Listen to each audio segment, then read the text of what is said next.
Hi, I'm Rob. And I'm Angie. And together we are TwinFinity. This is take 2. We got 6 minutes into the last take and it just was all falling apart. We're struggling. I am exhausted, and Rob can't read a question, and we forgot to talk about our little story that we talk about at the beginning of our video. Oh dear. So we're just a little beat up. It's the day of New Year's Eve. Yes. So Happy New Year's. Happy New Year and Merry belated Christmas. And we'll get Cookie to say hi right now. She's already moved on to Valentine's. Yeah, I was going to say Halloween because that's where my brains are, is not here. She has to wear a sweater now because she gets cold so easily. She's a little old lady, but she's still doing well. So we have to keep her in sweaters to keep her warm. So yes, we are here to do, instead of a Christmas video this year, to do a New Year's video. We thought we would ring in the new year. Well, not really ring in, but sort of ring in the new year with you. And I have been struggling with fighting getting sick because I've been working way too much. So I look a bit dreadful. I should have had a nap first. So hopefully Rob will lead us today because my brains are half asleep. I'm so ready to lead that this is take 2. So good luck. Yep. That's what we're saying. Good luck. It's a little bit of a struggle today. It's here and we're here. Yeah, we're here with our New Year's stuff. And it's a nice day outside, especially for this part of the world and whatnot. It's above zero, as in above freezing, and it's almost a blue sky. It's just a really nice day, and it's really hard to get all motivated to do stuff. I was trying to do chores earlier today, and I got through them. Maybe not as perfect as I normally would, if perfect even applies to what I would normally do. Yep, you cleaned the house. Yeah. Well, you vacuumed. I vacuumed. And now I have to do my part next because we're having friends over tonight. So. Yep. Yeah. Story. Yes, I was going to say last time we forgot to talk about our story, so I want to do that. As normal, we don't talk about what we were going to mention, but I thought it would be appropriate to talk about our Christmas day and how we switched roles. Oh, yeah. That was kind of a really odd day. It was very, Christmas. very funny. And now I'm actually glad I have my phone with me because I put it all in my phone and totally forgot that that's why I wanted my phone beside me. The day started out with Angie having a dream just before waking up for the day where she was worried about parking. Like we're going to Banff and we're gonna have our usual Christmas Day brunch, and sometimes parking can be a little tight in Banff, and other times it isn't. But Angie had a dream about parking, and parking is completely my phobia. I'm always like, I just trust we'll always find parking. I just ask the angels and it's never a problem. But I was the one stressed about parking and I was worried about being late, which again, I am not the time crunch person. That's Rob's area. Yeah, my typical mantra is if you're not 15 minutes early, you're late. Just in case you need the 15 minutes. Yeah. And then I also wrote down, you forgot your seatbelt. His vehicle beeps at him if one of us isn't wearing a seatbelt. So I rolled the vehicle out of the garage in an unusual way because we were loading up a little bit of stuff for Christmas Day and whatnot. And then when I was there sitting there in the vehicle, Angie gets in and she puts on her seatbelt and away we start to go, and I hadn't put mine on. So the vehicle complained at me for not having a seatbelt on instead of the usual Angie. And it's not that I forget to put my seatbelt on. I'm usually, getting into the passenger seat and trying to, I don't know, do something. Move the purse or anything else you brought with you. Yeah, I guess. I'm like moving bags around or something. And then I don't have my seatbelt on yet by the time we leave the cul-de-sac and the vehicle's freaking out. And I'm like, I know, princess, I'm getting there. I always call the vehicle princess because it's yelling at me. So yeah, it was him forgetting the seatbelt. And then also when we're walking, often Rob will go and kick rocks. He'll just like, and then as we get closer to the rock again, he'll kick it again, and then he'll go get it again, and it's just like this weird little game we have. Yeah, just like a little half-inch rock. Just give it a kick further down the trail, and just amuses me. Sometimes it bounces way off the trail, and goodbye rock. And this time it was me that started this. So it was just so weird. We had switched roles in so many odd little ways. And then there was other stuff I can't remember that you were doing that was more stuff I would do. Yeah. It was just bizarre. We didn't... We noted it at the beginning of the day, but then towards the end of the day, we went, oh yeah, and this happened. Oh yeah, and that happened. And we didn't write it all down. So it's been a few days. We forgot some of them. Yeah. Well, it's been a week now. Yeah. Yeah. Crazy. Poof. So yeah, that's our little story, because it was just kind of amusing how we've never really done that where we felt like we switched roles in so many things all in one day. Like all day long I kept saying, you're really me and I'm really you today. How did we do this? We woke up opposite each other. Yeah, but some people have what they call an opposite day. We had a reversal of our usual role day. We were just completely each other. Yeah. And the other thing I wanted to ask before we get started, and I purposely didn't pre-ask you this because I wanted your first thought. Since it's the end of the year, I wanted to know, what was your highlight of this year? This year had numerous, I'd call them highlights, but I don't know if there was any like 10 out of 10 complete absolute highlights. Wow. If you're only going to make me choose one, I'm going to say it was my climb to Burstall Pass and beyond.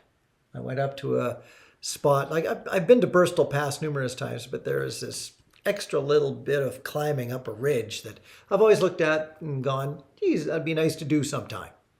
Well, this past summer was the sometime. Went up there, and that was really quite nice up there. I quite enjoyed that. That is a standout moment, but I could probably choose a half a dozen more. That's a good one. Yeah. All right. What was your standout moment? I wasn't going to say unless you asked. I have a few, but I think if I had to pick one, and this might sound funny, but it was on our holidays, being able to eat anything without fear, without stomach problems, because I think we've shared another video. Once we went on holidays, and we figured out my stomach problems are related to sitting, which is weird. I must have some strange fold in my stomach. I don't know. But when we're on holidays, we are hardly ever sitting. We are walking. We walk 25 to 35,000 steps a day. So after 4 days of being on holidays and being on our feet all day, my stomach was healed and I could eat whatever I want. I was eating, the first day I had Mexican food for lunch, which is like huge amounts of spice and acidity and all that kind of stuff. Scared me to death. Normally stuff I couldn't do. And then for supper I had Indian food. It was fantastic. So, I mean, what a highlight to like have had struggles for 5 years prior and be so fearful of everything that I ate, and then to be able to eat anything. Like, I don't even drink pop, but I did because I could. I was drinking Coke. Like, I was like, this is wild. Like, I could do whatever I wanted, and I was fine. So it was neat. That was a highlight. That is definitely a highlight. It was a highlight. It was a To not huge feel aha afraid moment. Everything I ate, it was fantastic. You were able to have a bunch of fun with food, which you had not had for years. Yep. And you learned something.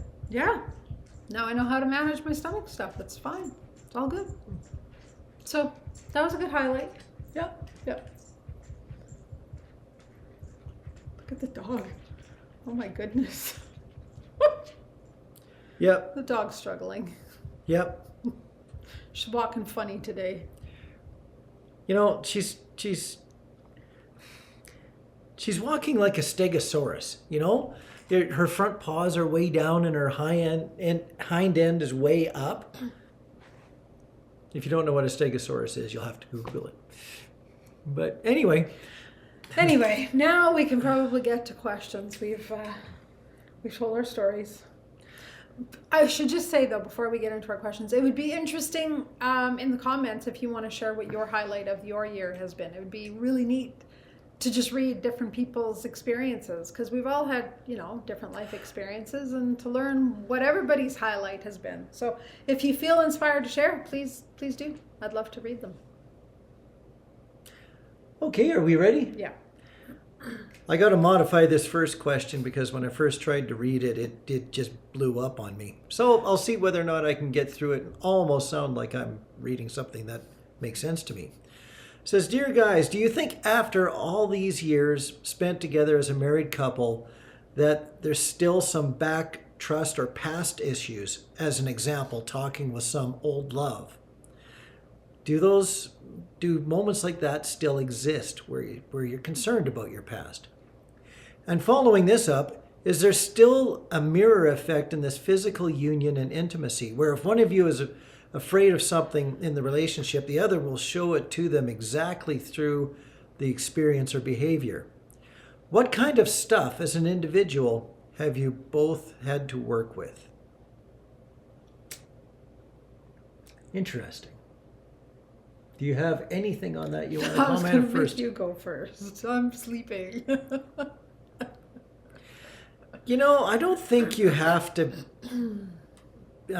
be a twin flame or soulmates or anything like that to still have questions about your partner's past. Like once in a while, you and I will have a conversation about something, and let's say I'll say something about my past, and you never knew that angle of it. Especially when if you're in a second marriage or even a third marriage, or for some people a fourth marriage, you're always wondering what happened in the past and who do you still think about in your life that's not in your life. I think that those kinds of concerns are just more typical of relationships. Now, when you've had a crazy journey where you've had to, like let's say in a twin flame relationship, you've really had to let go of some things in the past and really dive into trust, usually in levels that you're not used to in your past more normal life. I think that it really does create, for a lot of people, a bit of struggle on the trust issue. Trusting as deep as you need to make things work properly with all these other life experiences of your partner that they've experienced. Yeah, how I deal with it.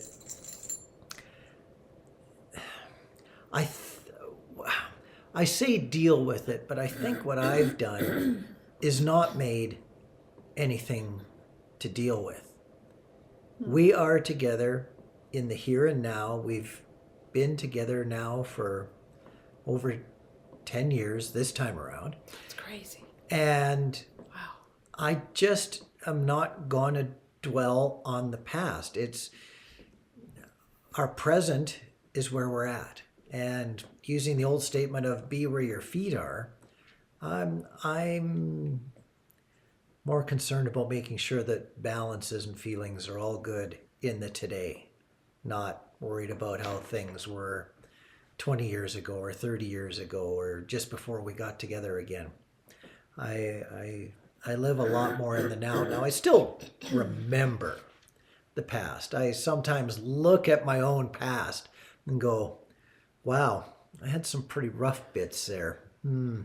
Gee, there's some things in my past that I just prefer not to remember, but unfortunately I remember it all on my own and sometimes have to relive some of the embarrassments of times where I just was not quite as forthright as a human being. Yeah, we actually didn't even talk about that one this year. Yeah, no, let that one slide right by. I remembered it quite well. Yeah. I remembered December it quite 28th. Yeah. That was a bad day in my past. And I didn't even celebrate it. I didn't mention it. And I think that this year, maybe because I wasn't dwelling on it, because maybe I have a bunch of other things on my mind, I quite often thought during that day, December 28th, I won't go into the details of what that day is about for me, but I had numerous thoughts quite often, is what I wanted to say, of maybe starting to let go of that. It's just a bad memory with not a lot of relevancy in my life anymore. I never want to forget it. You try not to forget your lessons in life, but to keep on reliving them right in your face or talking about them lots all the time. I think if you've moved on from that lesson, I think it's just best left as a memory without something that doesn't take a lot of your energy. Now, going back to the question, is there still this mirror effect in the physical union and intimacy where if one of you is afraid of something in the relationship, the other will show it to them exactly through the experience/behavior? Probably. I'm trying to think of an example that I can't think of right now, but I would say yes. I think the mirroring, now that we're settled in and we've had many years together now, I think that the mirroring now is probably much more subtle. I think of times when maybe my drill sergeant starts to come out and maybe you go a little bit quiet, and I notice the quietness, but then I also notice that, yeah, I've been a little bit coarse, I guess would be the way. My demeanor's been very gruff. So, yeah, I think that mirroring still happens without it really being noticeable until it just gives you a little elbow in the ribs and says, hey, something's going on. Then you pay attention to it all, and if you can, you fix it and continue on with your day. You say I give you an elbow in the ribs? No. Oh, okay. The situation gives you an elbow in the ribs. I don't. No. My ribs are unbruised from a impact point of view. I would say definitely we have in our relationship dealt with that. I can't really think of an example right now, though. Yeah, and that's what I mean by it being subtle. There's nothing really big that jumps to mind. Yeah. That's a good question, though.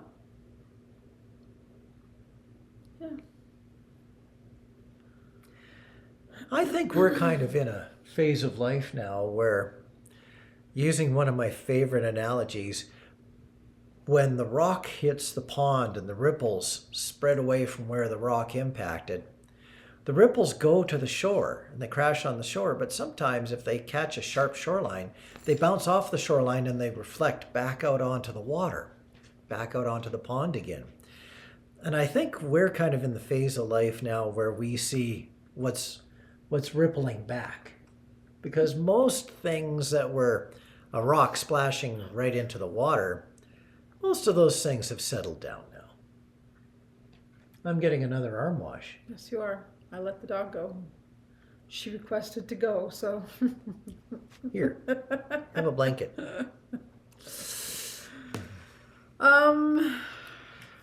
What kind of stuff, as an individual, have you both had to work with? Stuff. What kind of stuff?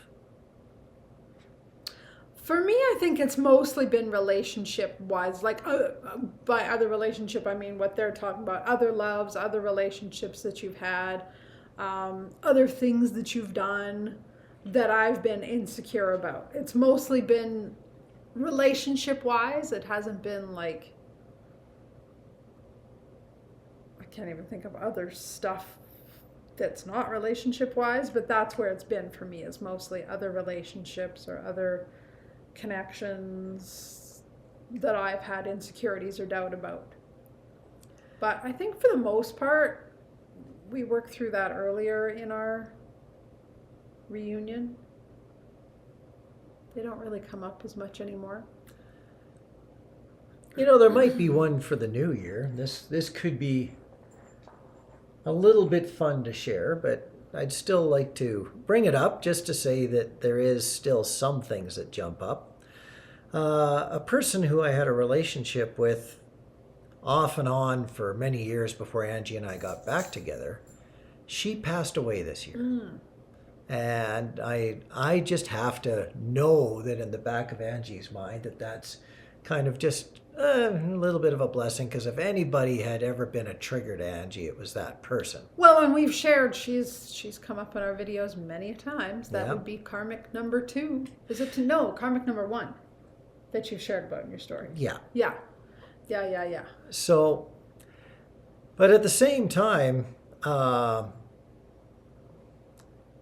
this person's daughter would like to be more in touch with me, and I'm wavering on this. Not that I do or don't. I think I would prefer to, but I think I need a little bit more time to go by and settle down, because if I'm going to be in touch with Karmic One's daughter, I think a lot of the life that we had shared together back then, a lot of those experiences are not relevant now. It'd almost be like meeting someone after 30 years and life's so different that you really need to have a whole new relationship foundation.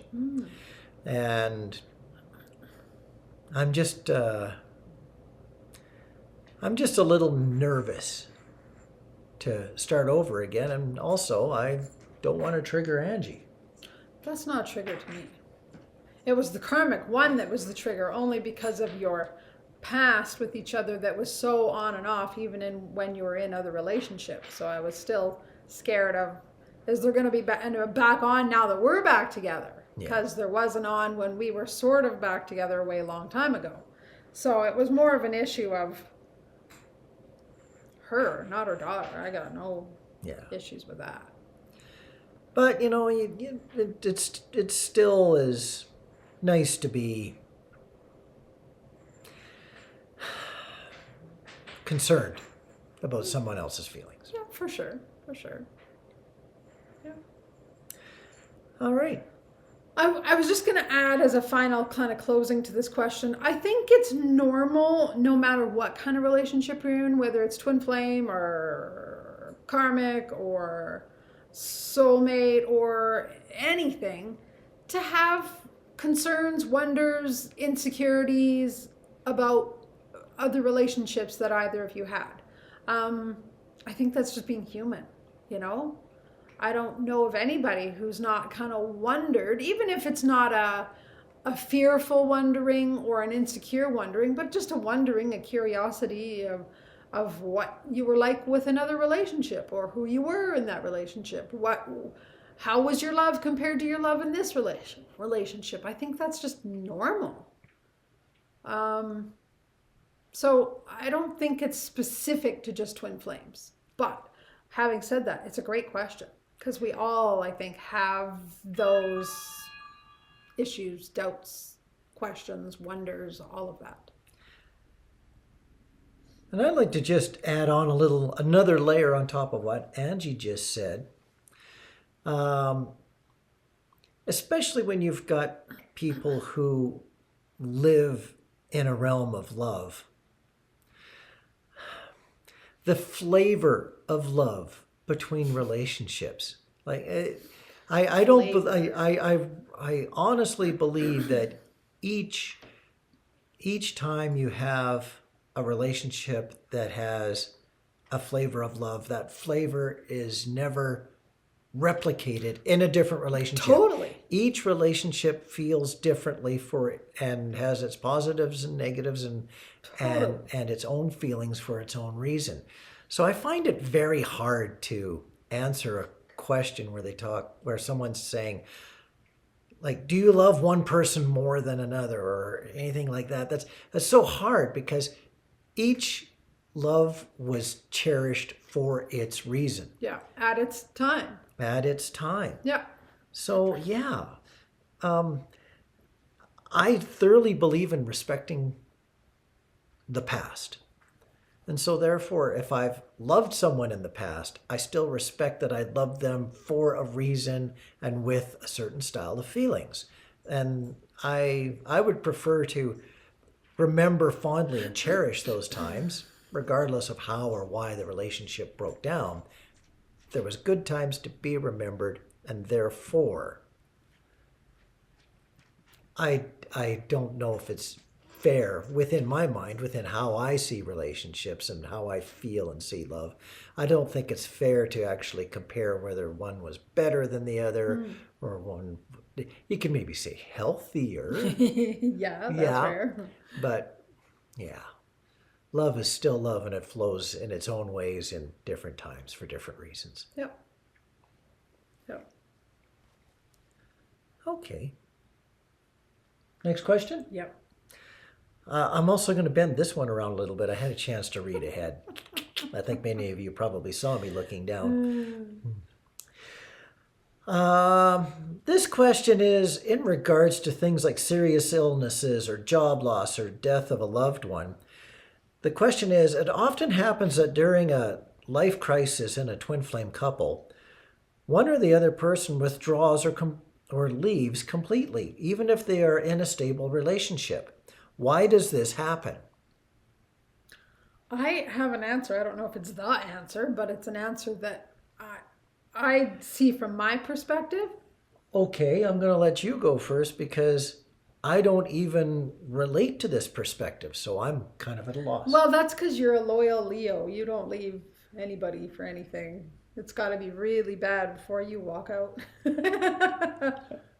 Okay. So you don't relate because it's not you. No. But I'm not necessarily relating because it's me. I'm more just relating because when they're talking about twin flame couples, and again, I could equate it to not just twin flame couples. I'm gonna have to turn my phone off. It's often the case, in my opinion, that people leave not because they can't handle what's going on for you, but they can't handle what's happening inside of them. They don't know how to deal with their emotions around it, so they don't know how to help you or help the other person deal with their emotions around it.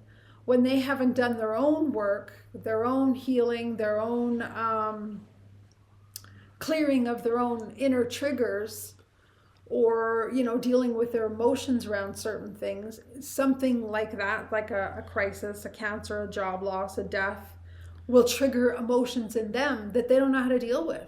So they just leave. They just go to cave, I guess. Yeah, absolutely.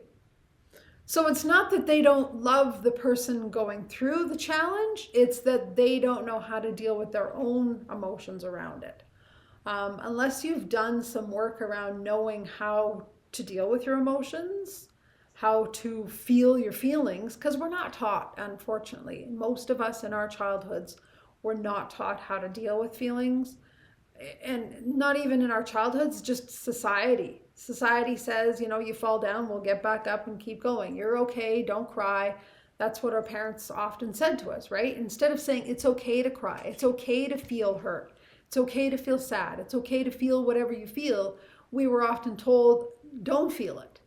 So we've been raised from very young ages, most of us, to not feel, to stifle our feelings. And then when we become adults and we have these major crises happen, we don't know how to feel. So instead of sticking around and processing those feelings, we have to leave, because what other option do we have? We either stay and don't process them by overeating or using drugs or alcohol or other addictions, work, you name it, or you just escape. I would also wonder, going back to the thought of the twin flame couple, whether or not when a person's struggling that there ends up being so much, going back to the previous question, mirroring going on, that the mirroring becomes uncomfortable, and that's another reason to take a break, Good get point. away, hide away till you have a chance to settle down and stop the mirroring from blinding you all the time. Yeah, so again, it's mirroring stuff within you. Yeah. Or within that person that's walking away. Yeah, for sure. It's triggering their own stuff. Poor Cookie. She's wandering around trying to lick Rob. Yeah. Have my ankles open. I got an ankle wash.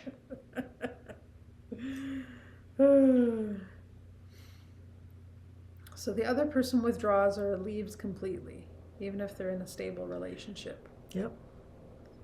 Yeah, unless you know how to deal with your own trauma, you don't know how to deal with somebody else's.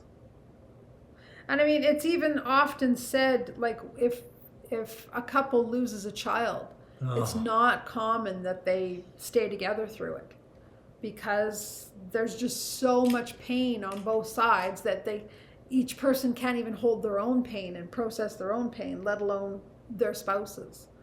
So in a lot of traumatic situations like that, again, in twin flame couples and non-twin flame couples, I think it's just exemplified in twin flame or divine relationships sometimes, because we often, as twin flame type people, have more trauma in our childhoods, because we're here to clear a lot for not only ourselves but the collective. So we have a lot more, and when you have a lot more trauma, you have a lot more things to deal with, and if you're not dealing with those, then it shows up in ways like this. And also, as twin flames, quite often you communicate in so many different levels that many other people don't have that the capability or gift of communicating in. So sometimes maybe it's circling around and hitting you from so many different sides, as opposed to just one or two different levels, planes, dimensions. Yeah. Pick a thought. Yeah. Interesting question, though. Yep. Next question. Yeah. Okay, the next question starts out, if I am a twin flame starseed, and I know I was with him in at least 2 other lifetimes, one in another time, I believe, one time in another country, that's what it's saying. Another in Atlantis. That's interesting. I met him a few times this lifetime briefly. To my dismay, he wasn't even interested in friendship in this lifetime. Taking this into account, does this mean we are starseed twin flames? I know he is my twin flame because I know psychically. Why would I be married to him in Atlantis, engaged to him in another lifetime? Then he has no interest in me in this lifetime. Aha. What is the point of this great love with them in other lifetimes? Then the cold shoulder in this one. I don't get this. Why do we need to suffer this? He is married now for the past 9 years, and I haven't seen him in person nor contacted him in at least 30 years. So this is an interesting question about the soul moving through different experiences over different lifetimes. And I mean, it's hard for us to answer why that is, because it's your soul's experience, right? It's what your soul and his soul have chosen. It could be that he's not remembering those things now, but he will at some point. It could be that it's not for you to have a relationship, a romantic relationship this time around, that you've remembered those other lifetimes, so you know the connection that you have, but it's not meant for this lifetime. I mean, it could be many, many things.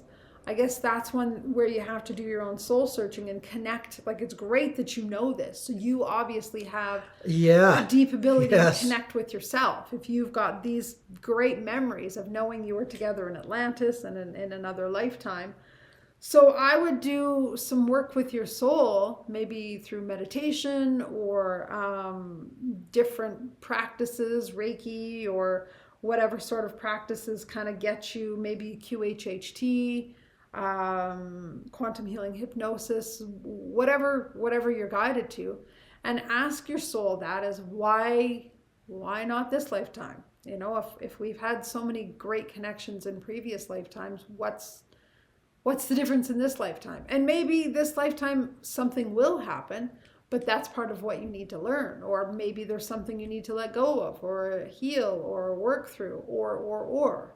You know what I mean?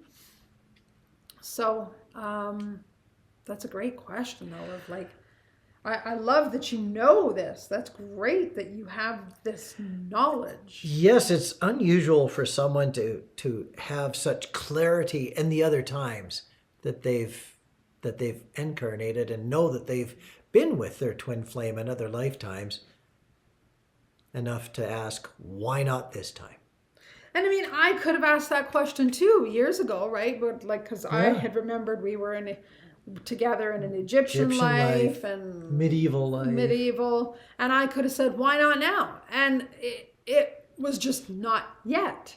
I mean, now we're together, right? So it could just be a not yet for you.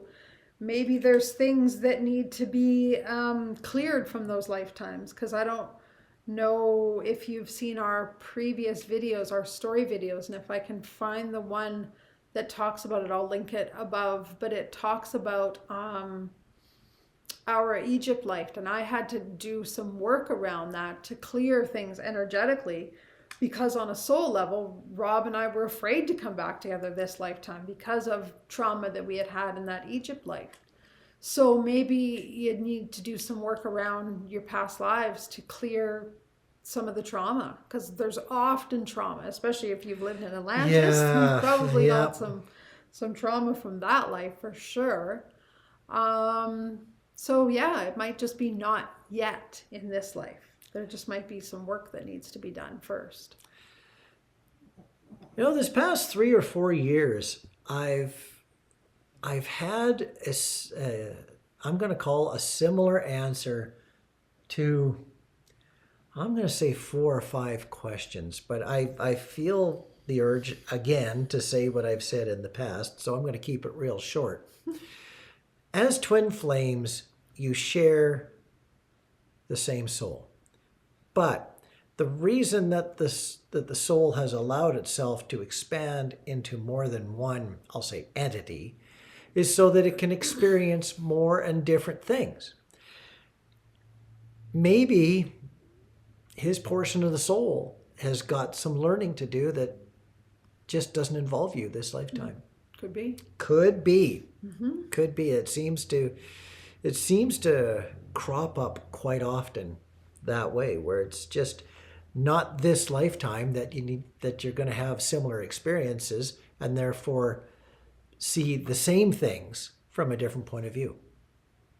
This may be a great lifetime of growth for your twin, and therefore they need to learn something this lifetime that will be of some form of knowledge or benefit in a future incarnation.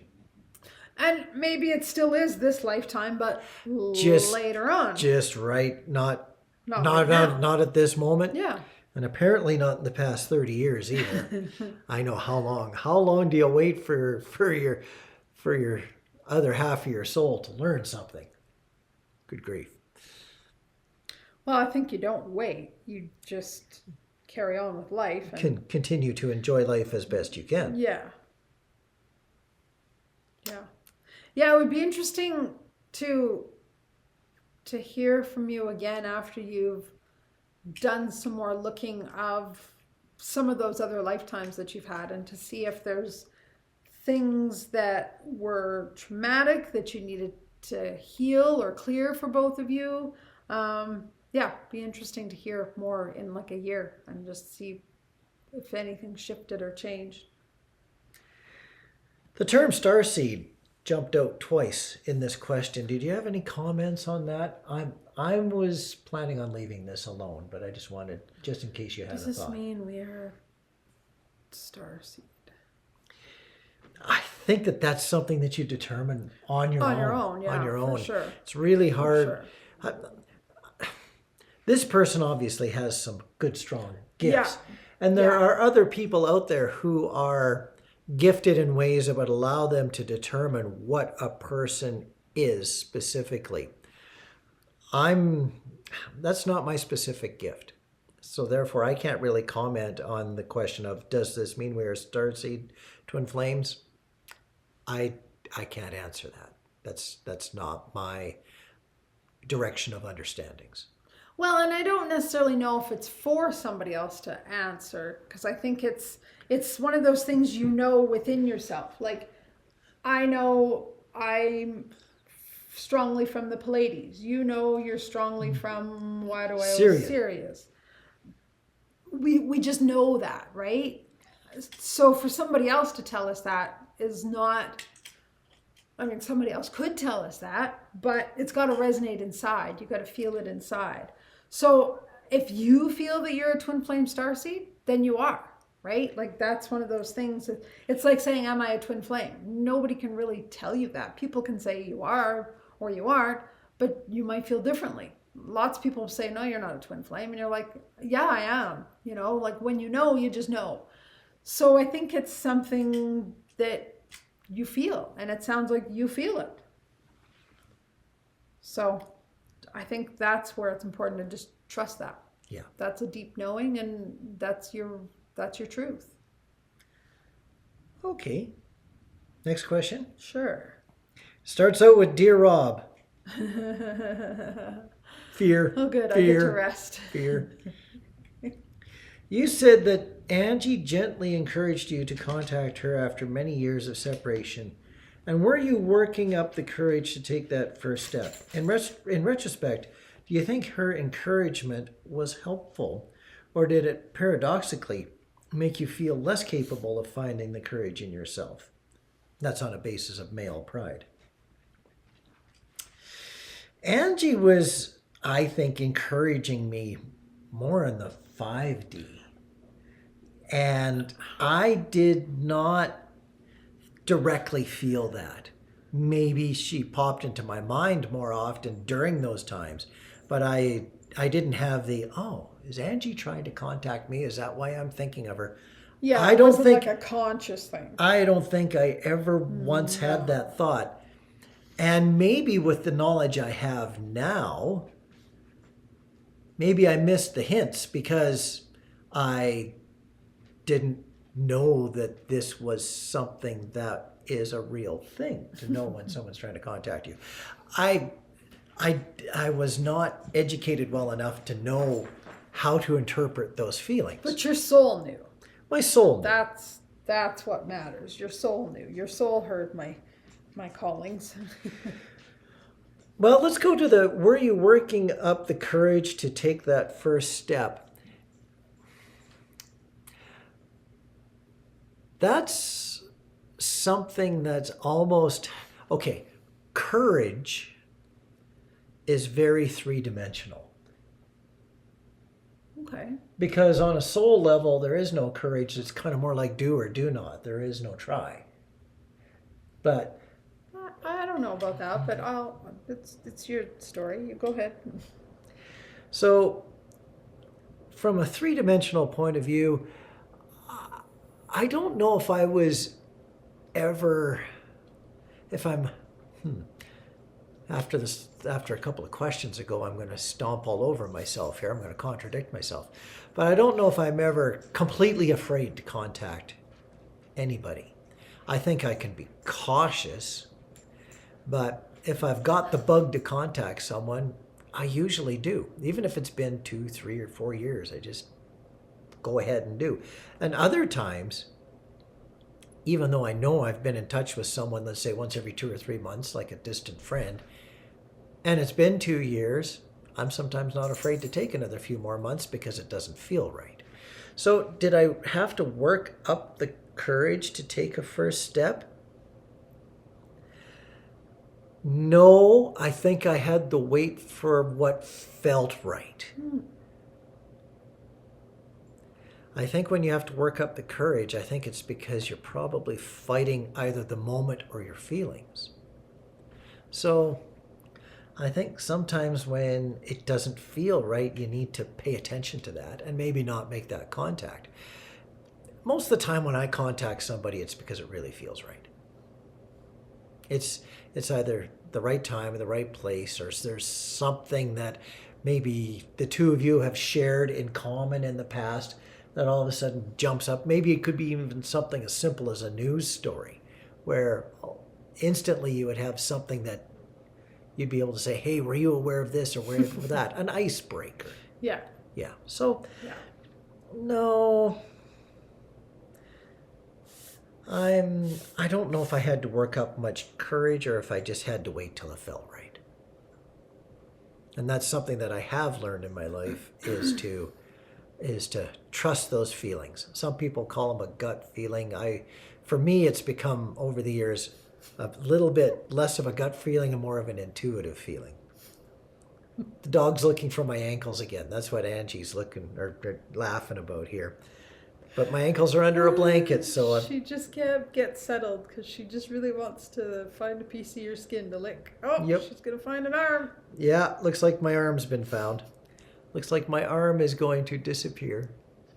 Poor Cookie. Here, have a blanket. Oh, so funny.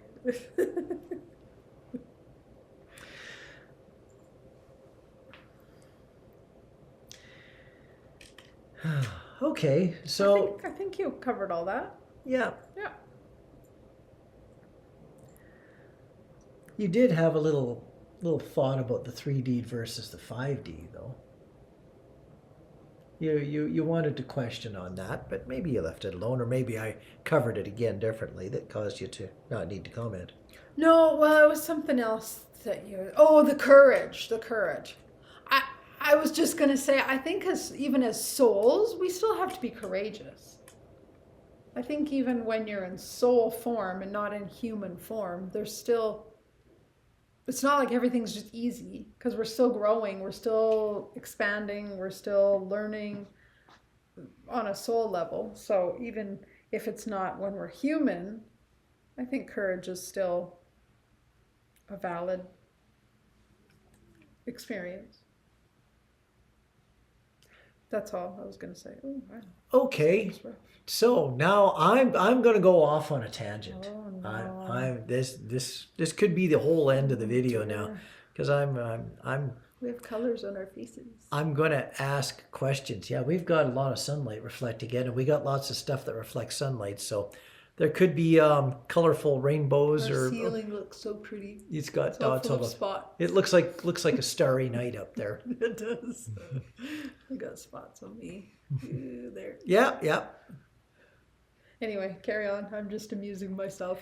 When you talk about My having colors. a soul having courage, I've often wondered where I'm going to call myself just a standard level of soul. And the word level is what is really part of the question. If your soul is in spirit and you bump into an archangel, are you going to be all afraid like, oh, wow, you're big and glorious and wonderful and have learned so much. I'll just stand over here being a humble little soul? Or as a soul, if all entities in spirit are a piece of the same original entity, is there no levels or class in spirit? Can you just walk right up to the heart of spirit and speak or communicate directly as if you're all the same, I'll use a military term, rank? How's that for an interesting question? That's interesting. And therefore, if you're all the same rank, then really do you need to have courage on a soul level? This is kind of where I went with Angie's comment on my comment. I'm not even, I could go there, but this could be a whole It could. other conversation, and it's just not for now. It's just not But for now. it's a good. It's not its time. It's not its time. It's a good question, though. I'm sure that somebody else will have some thoughts and feelings on that. Speaking of time, I'm going to be Rob and check the time. Yeah, I think we're pretty much. We can do that last question. Okay. I will dive into the last question. I'll come out of my tangent. Thank you. It starts out with, thank you for sharing your incredible knowledge about the twin flame journey. You're welcome. I am the one chasing him, and it's hard for me to come to terms with it because we work together. It's always tough when you can't really take space. Yeah. He ignores me and dates other women in front of me, kisses them, and shows exceptional interest in them. How's that for a push? He has an open heart chakra, but claims he ignores it. Does he ignore it, or does he not acknowledge it? There's a question that we won't know the answer to. How do I balance this, and what should I focus on? Because it's absorbing my energy. Wow, yeah. I think the fact that he ignores you says a lot right there. If somebody doesn't have feelings for you, they have no reason to ignore you. Right. It's when there's something there that they're not willing to or ready to, or if they're afraid to look at, deal with, face, that they will ignore you. Ignoring someone takes effort, right, energy, and it's a very conscious thing. Conscious, yes. Yes. Where if you have no ability to feel anything that's worthwhile ignoring, you can sometimes just have that casual communication and friendship that is just frustrating on a different level because it doesn't seem to go anywhere or grow anywhere. But if someone's ignoring you, it's because they're feeling something, and oftentimes by ignoring you, it's a form of push. It's a form of push to try to keep distance. They don't understand. They probably couldn't explain completely why they ignore you. Yeah. They're obviously on some level feeling the connection, feeling the energy, but not knowing what to do with it. Because like Rob has explained so many ways and so many times, they don't have a place to file it. The masculine has to process things differently. They don't process it in their emotions as much as the feminine does. So when they don't know how to explain this connection, like they're obviously feeling something from the connection, but they don't know how to put their finger on it. They don't know how to justify it or how to make sense of it. It's all they know how to do is ignore it. Just push it away. Don't give it any energy. Because it's giving them so much energy on a deeper level that they don't know what to do with. So like, I gotta just not have this in my realm. So I can imagine it's hard for you to work with him, but it's probably doubly hard for him to work with you. And he's probably putting all this other effort into these other women around you to not only push you away because he doesn't know how to deal with the energy between you two, but also to help him kind of disconnect from you because he doesn't know how to connect in a healthy way or in any way because he doesn't know what to do with all this energy.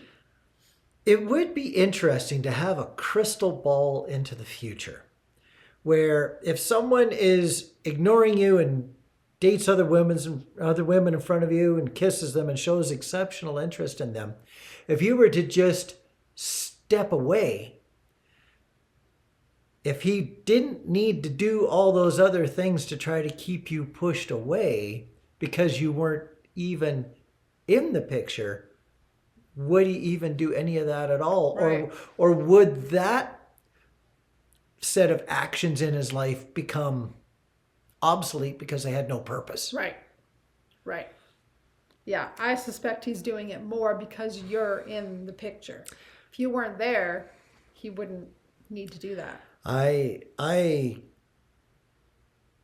agree with Angie with the thought that he feels the connection and doesn't know what to do with it, to the point that it's just easier to be away from it as much as possible by either running or pushing. It sounds like it's a lot of pushing. Doesn't seem like he's able to just run away from it. Maybe that working together thing stops him from being able to run away from it. But either way, it's a huge amount of effort that he's putting in to keeping distance. Yeah. And it's interesting that she added he has an open heart chakra. No doubt because he's feeling the connection with you. He knows there's something there, but he doesn't know what to do with it. He doesn't know how to process it. So he's trying to run from his own open chakra, his own open heart, and run from those feelings that he obviously has for you, but doesn't know that he has for you, or doesn't know how to have them for you, doesn't know how to express them, because he doesn't understand them. They're so much different than a normal relationship that he's confused. So really, I mean, the question is, what do I do? I think you need to just let him do his thing, understanding what the underlying stuff is that there is a connection between you two, and let him figure that out in his own time, because you can't hold up the mirror and force him to look into it, right? He's got to do that in his own time and space. I think it's important to be as real and natural as you can be. Like, don't go to the other extreme where you pretend you don't care about him or pretend you don't have any interest in him at all, because that's just going to keep the push and pull going even more. If you can stay as balanced in yourself as possible, then that will mirror some balance back to him, rather than, the constant push and pull energy. Sometimes I recommend meeting the situation head on. Like, ask some maybe hard questions. Try to have a heart-to-heart conversation. Oh my God. In this case, I think definitely not. Ew. Again, agreeing with Angie, I think you just need to be very stable and almost nearly predictable. That way, as your twin learns, rolls, goes through their own growth, that you are at least stable and predictable on your side, so that at least you're not any more or any less of a stress. Sometimes even I don't want to use the word annoying, an unwanted pillar in a person's life, at least if it's still a pillar, at least they don't have to keep on dealing with a changing landscape all the time. I think being consistent and just keeping on doing what you have been doing would be very important in this case. Yeah.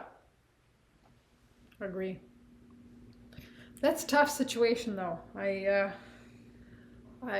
have compassion, because I can't imagine having to work with your twin and see them every day, and wow. That's an interesting dynamic you guys chose on a soul level. Yeah, some hard lessons you got. And being consistent, by the way, means that if you've always said Merry Christmas and never said Happy Valentine's Day, just keep on that pattern. Don't all of a sudden make Valentine's Day an issue. Trying to maybe expand communication. I don't know, that would, But then again, if you've always given them a Valentine card, maybe don't stop. We're at New Year's, we're already talking about Valentine's. Well, it started out with Cookie. Oh, wow. Oh. I just startled the poor dog. It I think she was doesn't take sleeping and I just patted her on the back and doesn't take dog much. zip, Yeah. gone. Like, what happened? anyways, this is it for questions. And when I say it, I mean like this, we are completely caught up on questions. So if number one, if we haven't answered your question, we didn't get it. So send it to us either through Facebook or through Instagram or on YouTube. And yeah, if you have a question, feel free to send it to us, because otherwise we don't have any more material. I'm not sure if I've ever seen this happen before. No, we've never been fully caught up. I used to feel guilty that we were so far behind. I've seen us 20 sets of questions behind. Agree. If not more. And I mean, we could do something other than question and answers, but let's be honest, we both work full time, and we just don't have the energy or the time to come up with material and things to talk about and topics, and we used to, and I just don't have it in me anymore. I could still think up of some questions. For example, the tangent that I just threw out here Oh, today. sure, maybe questions, but I'm talking like to have a topic for a video, like we used to do our 11s and all of that. I really burnt myself out on Twin Flame stuff a few years ago, and I've just never come back the same. So this is what I got. So I don't have it in me to find new topics. If you do, great. You're on. Well, don't worry.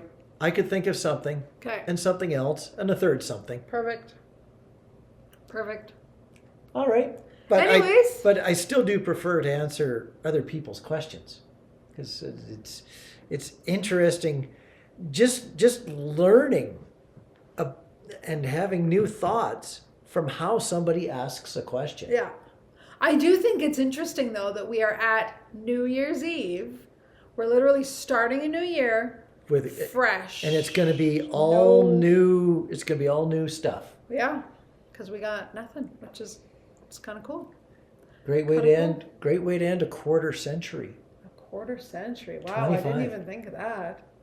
Wow. And did you know I only connected with this when I had a Reiki client, and my guides told me this.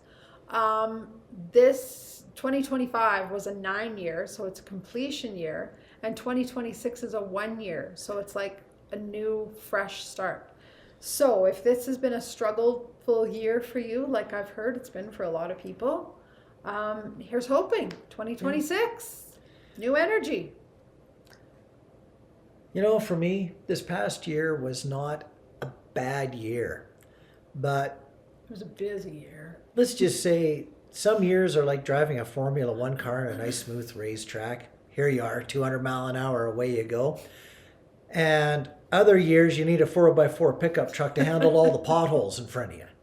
This year was kind of a blend of the two. Some portions of the year went really smooth and fast, and other portions of the year I don't know if I'd volunteer to do again. Yeah. It was an interesting blend of extremes this year. Yeah. And completion, yeah, I'm looking forward to the end of this year. I could use a fresh year. Yeah. Agree. But again, it wasn't a bad year. It just had to zip around a few too many potholes. Yeah. So, Happy New Year. Definitely. Happy New Year. And we will catch you next year. Bye. Bye.